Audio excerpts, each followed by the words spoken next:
किसी हम जैसे व्यक्ति ने उनसे कहा, अरे बाबा, ये गर्म लू चल रही है, हवा चल रही है, ये वृक्ष है, कम से कम इस वृक्ष के नीचे छाया है, इस वृक्ष के नीचे बैठ के भजन कर लो। आप धूप में बैठे हो, गर्म हवा चल रही है।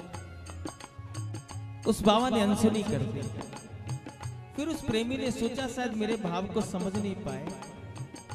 उस प्रेमी ने फिर कहा, अरे बाबा, इतनी गर्म हवा चल रही है, ये वृक्ष पास में है और शीतल छाया इस वृक्ष के नीचे है, कम से कम गर्मी से कुछ राहत मिलेगी इसकी छाया के नीचे बैठ करके भजन कर।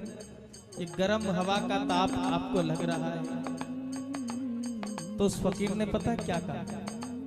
उस फकीर ने कहा, पहले ये बता मैं कहाँ बैठा हूँ? तो बाबा मार्ग के किनारे बैठे। जहां मैं बैठा हूँ इस स्थान का नाम क्या है, इस जगह का नाम क्या है? कहा, बाबा इसको वृंदावन कहते हैं, वृंदावन। मैं वृंदावन में बैठा हूँ।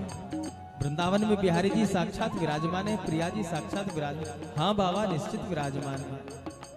आपने हमसे कहा कि आप वृक्ष के नीचे बैठ करके भजन कर लो।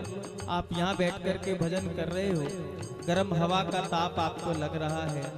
प्यारे, जब आपने संकेत किया मुझे तो तब अनुभव हुआ कि गर्मी भी है और गर्म हवा भी चल रही है। नहीं तो इस गर्म हवा में भी मुझको शीतलता का अनुभव हो रहा था। क्या तुम इतना भी नहीं जानते कि वृंदावन में बहने वाली हवा भी बिहारी जी को स्पर्श करके बहती है, स्पर्श करके बहती है। और जो ठाकुर को स्पर्श कर जाए फिर उसमें किसी भी प्रकार के तीनों तापों की गुंजाइश ही नहीं होती है, क्योंकि उसमें ताप नहीं, उसमें तो फिर कृपा ही कृपा का अनुभव होता है, कृपा ही कृपा का अनुभव होता है।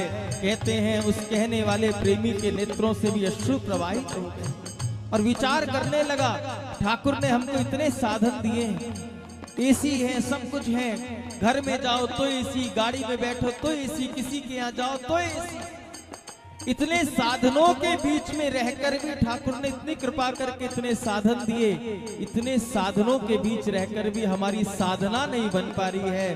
धन्य है ये वृंदावन का फकीर जो भीषण गर्मी में भी कृपा का, शीतलता का अनुभव करके अपने प्रिया प्रीतम की स्मृतियों में खोया बैठा है, खोया बैठा। तभी तो कहा, हर गली हर एक मोड़ पर मुझे राधा रानी का प्यारा मिला, श्यामा प्यारी का प्यारा मिला। राधा